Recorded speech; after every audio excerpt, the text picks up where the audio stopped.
আর শিম দিয়ে একটা রেসিপি করব, তার জন্য কড়াইতে গরম জল বসিয়েছি। গরম জলটা যখন ফোটা শুরু হয়ে গেছে তখন কতটা লবণ দিয়ে কেটে রাখা শিমগুলো দিয়ে দেবো।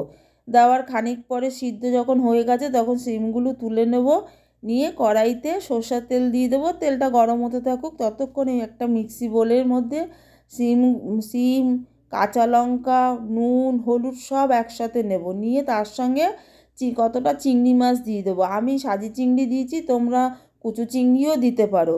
দিয়ে মিক্সি করে নেব ভালো করে, মিক্স করে একটা পেস্ট বানিয়ে নেব। সেবারে কড়াইতে তেল গরম হয়ে গেছে, তার মধ্যে কালি জিরা সম্বাদ দিয়ে ওই পেস্টটা কড়াইতে দিয়ে দেবো। দিয়ে ভালো করে নাড়াচাড়া দিতে থাকবো। নাড়াচাড়া দেওয়ার পর কিছুক্ষণ বাদে তৈরি হয়ে যাবে শিম চিংড়ি মাছের ভর্তা। শিম চিংড়ি মাছের ভর্তা খেতে খুব ভালো লাগে, তোমরাও বাড়িতে করে দেখো, ভালো লাগবে খেতে।